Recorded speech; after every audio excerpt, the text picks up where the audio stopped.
Mighty word, power. All right. Anybody else? What you would say? Glory. His glory. See some of y'all thinking. His divine majesty. His divine majesty. So we had a mighty word, power, his divine majesty. All right, what else would you say? Anybody else? His glory being revealed.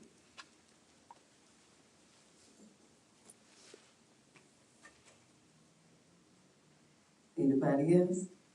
All right, let me flip that and put the definition up there for y'all. But what we said was correct. All right, so when we look at the word glory, you'll see great praise, honor, and then you'll see that word splendor. All right, you also see with that splendor, you'll see majestic. All right, majestic power. Also, a distinguished quality or asset. And then simply put, it's the visible manifestation of God's power and excellence. All right, so let his glory be revealed. In this case, all right, his glory being revealed, you can behold this happening. All right, or you can see it manifested. All right, you can see it happening. So I'll let y'all get that definition written down. All right, but again, talking on letting his glory be revealed. All right, and of course, that's in our lives.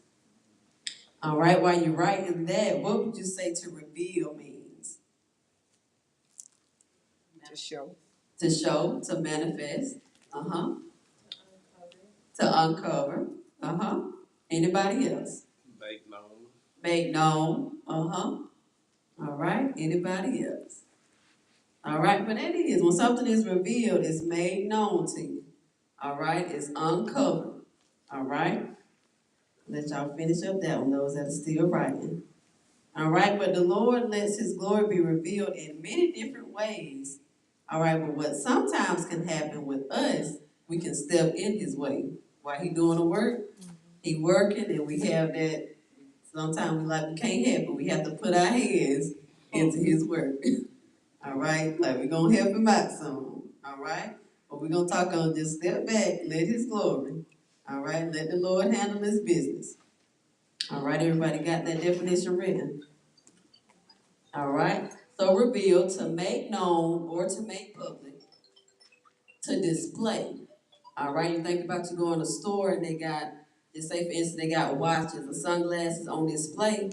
All right. That's for you to see. All right. To look upon it or to make others aware of something. All right. And then simply to uncover. All right. To uncover. All right, let y'all get that one, and I'm going to ask y'all a question, and then we're going to get on into our scriptures. All right, is it possible to hinder God's power or his glory from being manifested? Would y'all say yeah? All right, if you will, for those that finish writing that, go to Matthew chapter 13 with me. We'll read this one first. All right, Matthew chapter 13, and we're going to do just a few verses there. Matthew chapter 13, verses 53 through 58. All right, and while we're flipping there, ask you another question. What are some ways that we can hinder, all right, his power from being manifested? Oh, his glory. Disobedient. All right. Or would y'all say some other ways? Hey, disobedient. Unbelief. All right. Anybody else? Disobedient, unbelief. Anybody else? Switching the message. Say it one more time. Switching the message. Switching the message. All right. Anybody else? Sin. God be want to move people with squinch his spirit. They won't let him do what he's trying to do. Yeah. That's quench him instead of letting him have his way. He said some people, they'll quench the spirit. Or the Lord be wanting to move. He can't. All right. Sometimes you can feel you ever felt that in a service. You can feel the Lord want to do something. Wanted something. He wanted just to go ahead and move. But it's like a weight there. All right. That's a hindrance from his glory. What he want to do for it. It could be a miracle right there. All right. Could be a blessing right there. Something you've been praying about. A breakthrough right there for you. But you quench it. All right. And that'll hinder you from receiving it. All right. Anybody else? Distractions. Distractions. Anger. Get frustrated and get angry. Anybody else? All right. Let's look at Matthew chapter 13, going to verse 53. All right, but that's correct. Now, that's one thing we don't want to do. All right, you don't want to stand in the way of what the Lord wants to do in your life, especially personally. All right, don't stand in the way. All right, verse 53, everyone there? It says, and it came to pass that when Jesus had finished these parables, he departed thence, and when he was come into his own country, all right, so he's going into familiar territory, he taught them in their synagogue, and so much that they were astonished. All right, so they're amazed at the wisdom and the knowledge that had this man, this wisdom, and these mighty works. So they're saying, where did this come from? Who gave this to him? Verse 55, is not this the carpenter's son? All right, is not this Joseph's son? Is not his mother called Mary? And his brethren, James and Joseph and Simon and Judas. All right, so they're saying this, basically saying that these are just common people. All right, so they're looking at him as just a common man. He's just common because they're familiar with him. All right, sometimes that'll stand as a hindrance. People familiar with you, or sometimes you can be so familiar with people, the Lord could be using them. It's a miracle you in need of, but because you're so familiar with it, you look at them, that's just my auntie. That's just cousin. All right, that's just my son and my daughter. And sometimes the Lord, he might speak through your grandchild. You just look at it, that's just them.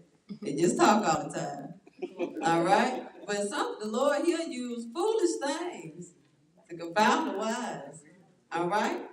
So they're looking at him. He's just common. All right, verse 56.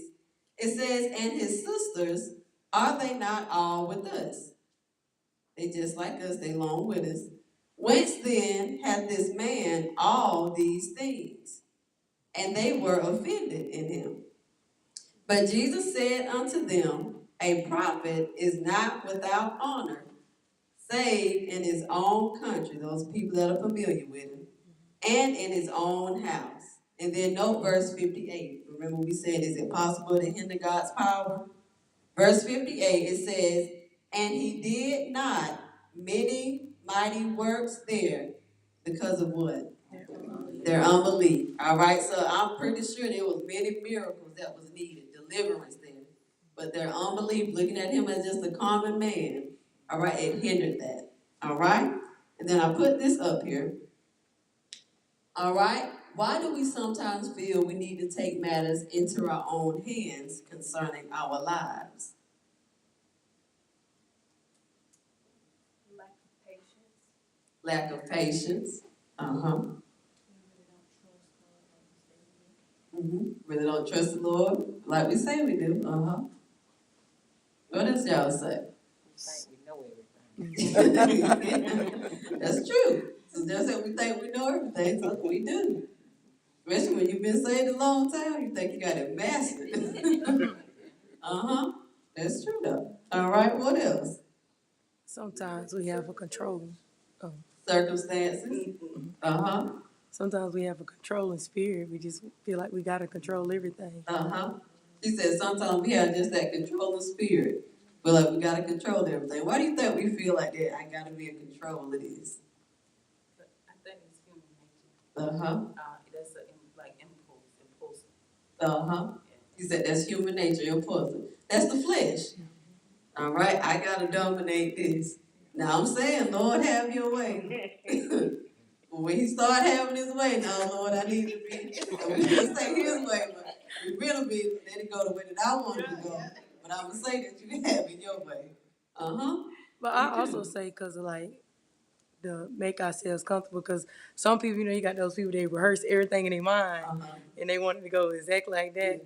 And it's because like they have this, sometimes it's like a comfortable thing. Like you don't want anything to make you uncomfortable. Yeah, that's it. You don't want nothing to make you uncomfortable. He said you may not want nothing to make you uncomfortable. That's your comfort. Good comfort zone. How many of y'all like to be pushed out of your comfort zone? Nobody do it. That's our comfortability, our norm, what we used to. All right, but the Lord will work in a way, it'll stretch you way out of that comfort zone.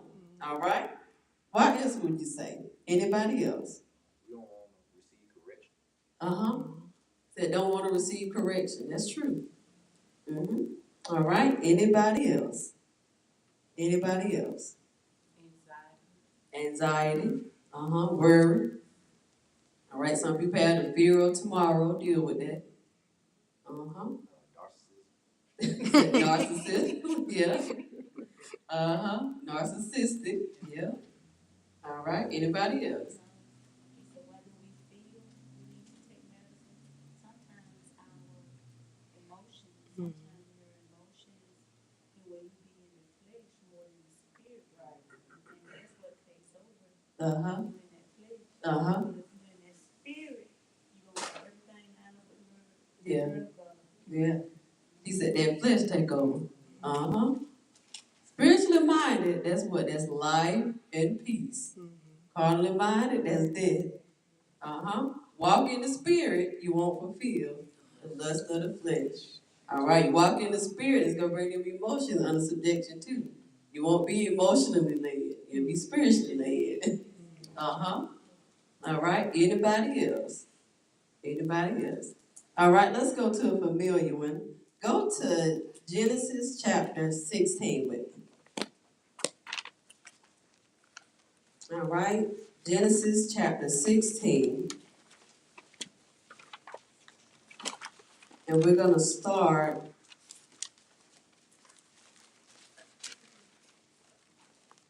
at we'll start at verse 1. All right, I put this up there as well while you flipping. Being spiritual minded, Sister Sabrina just said, it is essential in order to be aware of what the Lord is truly doing. All right? You stay prayerful, you stay spiritual, you'll be in tune with the Lord. All right? What we may see as the end may be just the beginning of His glory being revealed. All right? Genesis chapter 16, verse 1. Everyone there? All right, and we know this is about Abraham and Sarah. All right, and she decided to take matters into her own hands concerning a child. All right, but that didn't end too well for a moment there. It got kind of rocky.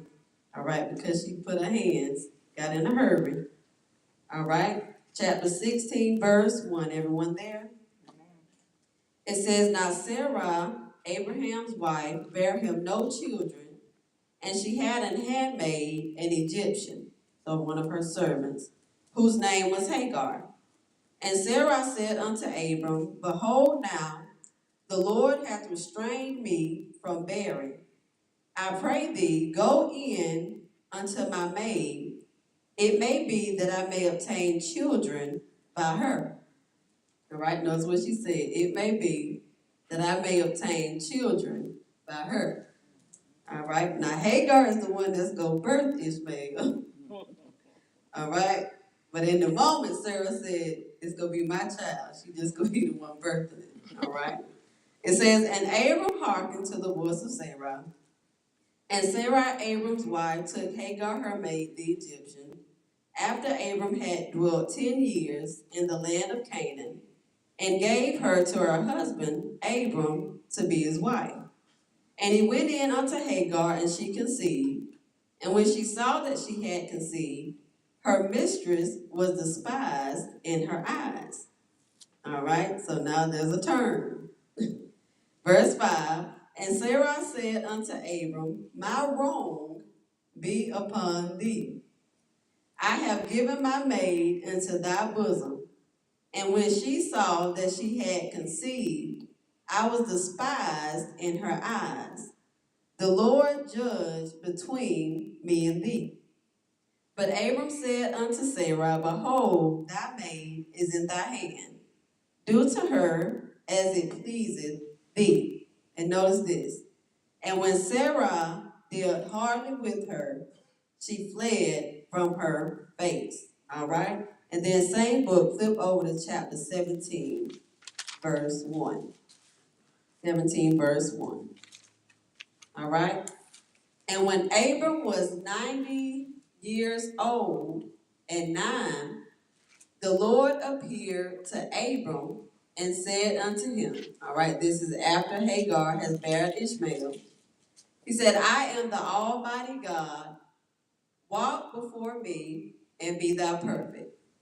And I will make my covenant between me and thee, and will multiply thee exceedingly.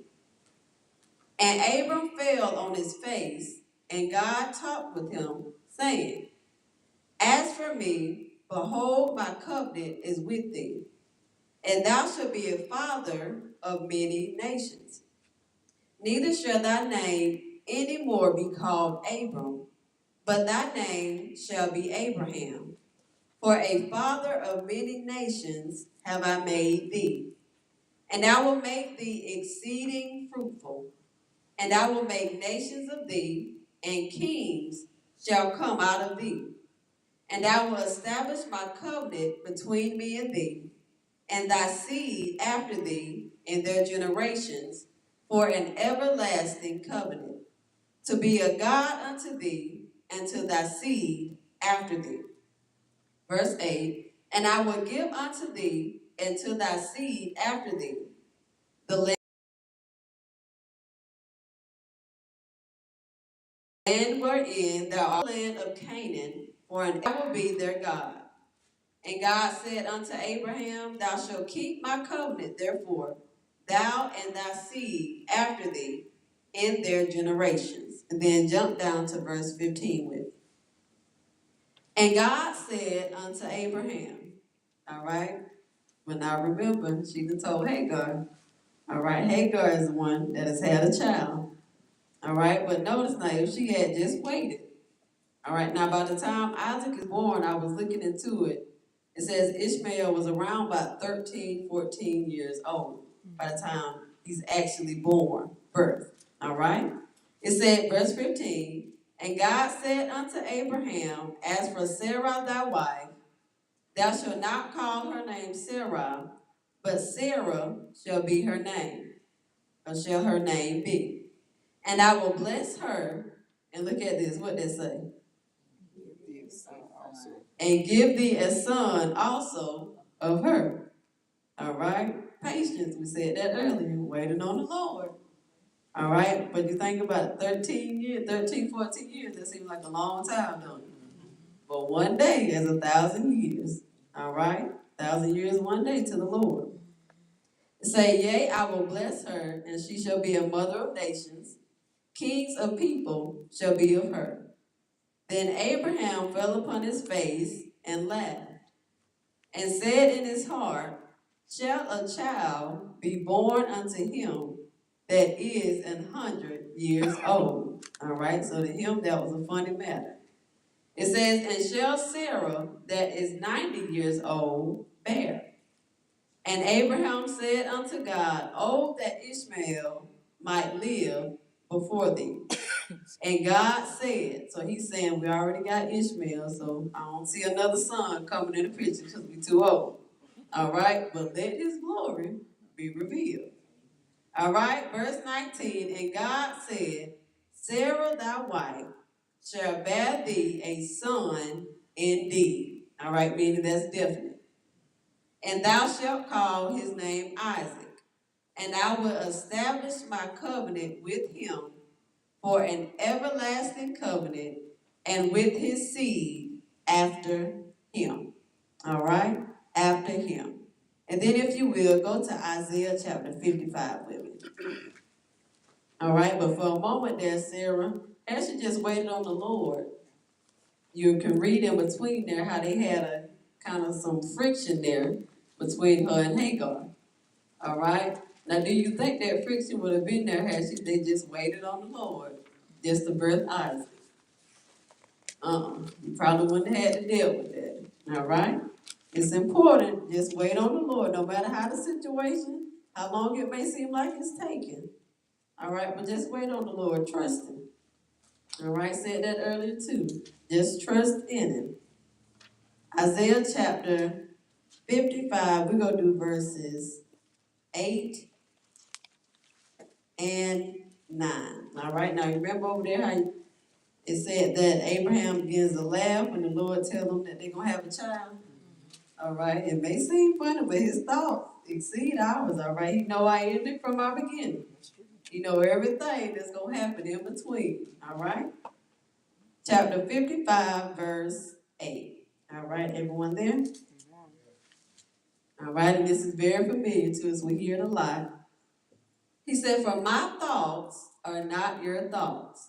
All right, to Abraham, he probably said to himself, that's impossible. All right, "Neither are your ways my ways, saith the Lord." Verse 9, "For as the heavens are higher than the earth, so are my ways higher than your ways." All right, you may not even understand everything that the Lord do. But because He's God, all right, He's going to do just what He want to do. "And my thoughts than your thoughts."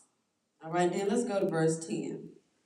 "For as the rain cometh down, and the snow from heaven, and returneth not thither, but watereth the earth, and maketh it bring forth and bud, that it may give seed to the sower, and bread to the eater.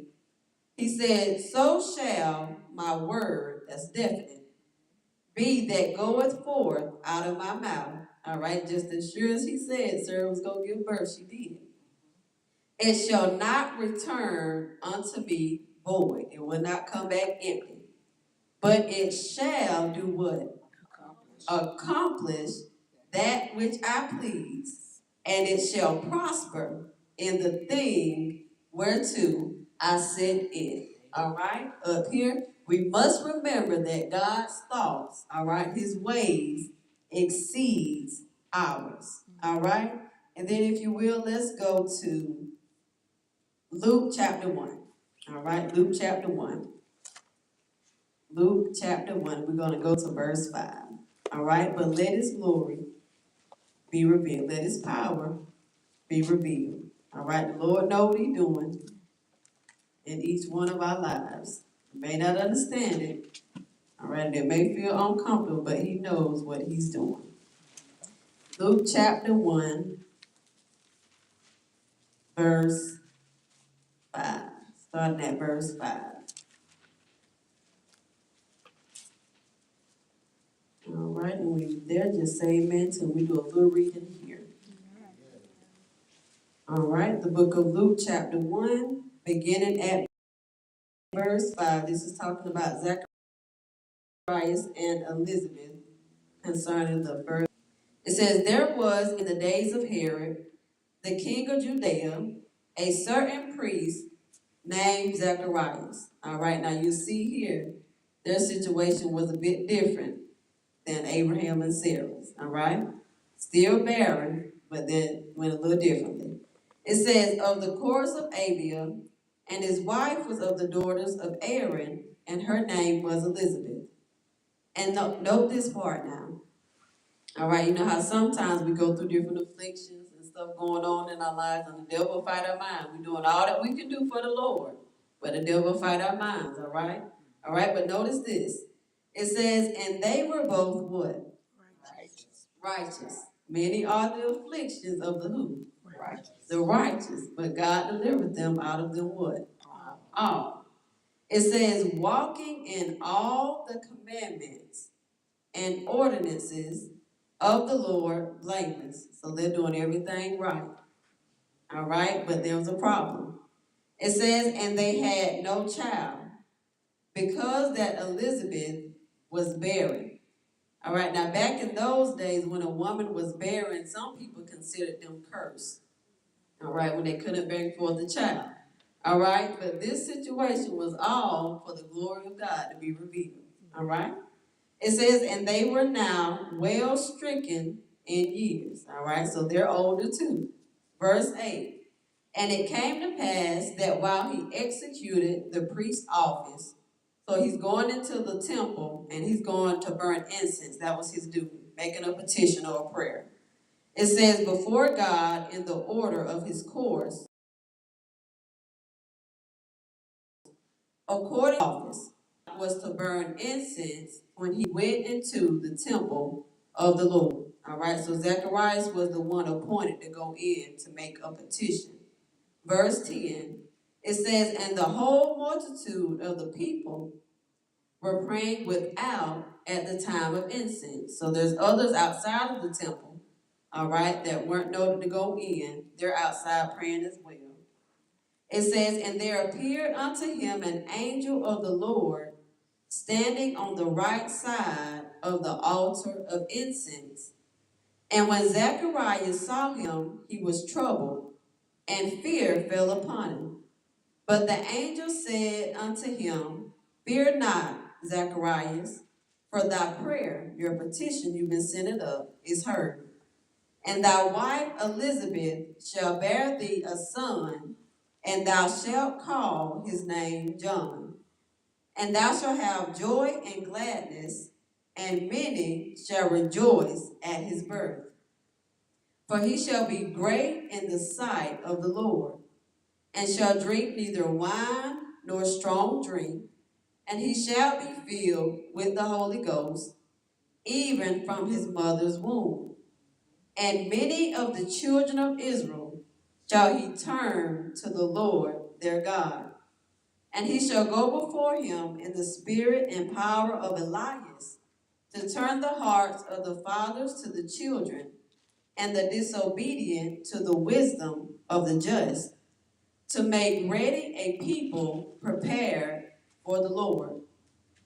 And Zacharias said unto the angel, whereby shall I know this?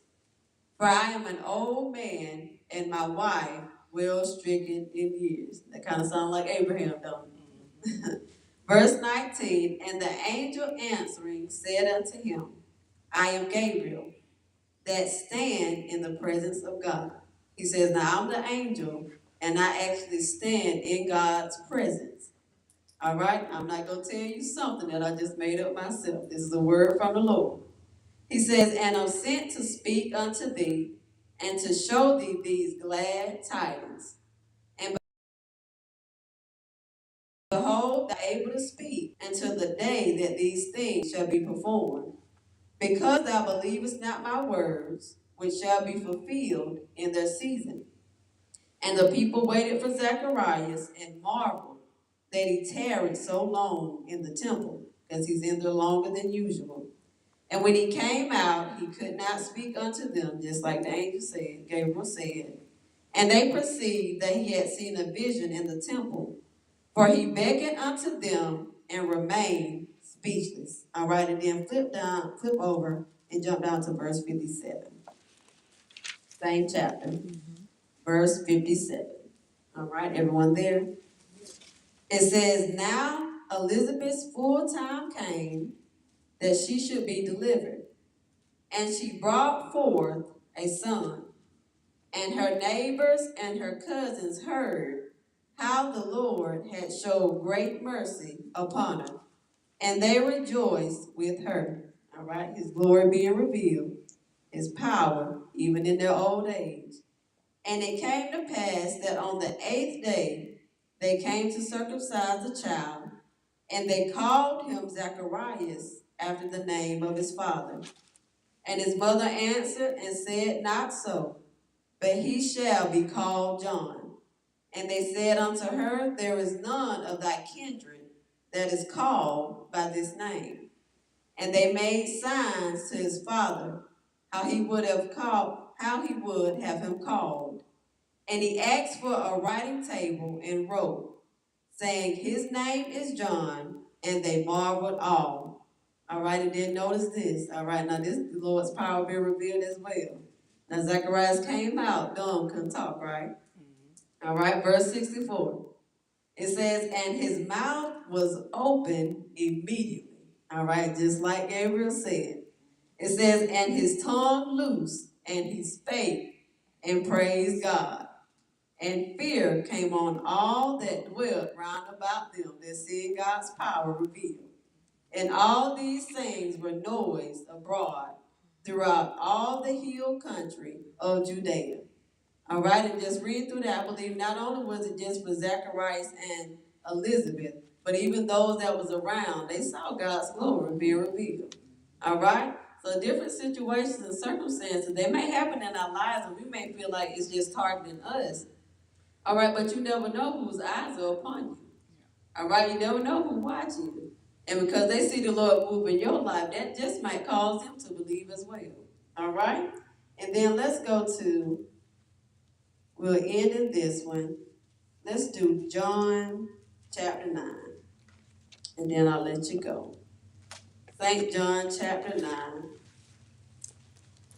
All right, but it's all for his glory. All right, and this one is short. All right, remember, many are the afflictions of the righteous. Okay, sometimes God will use the most puzzling circumstance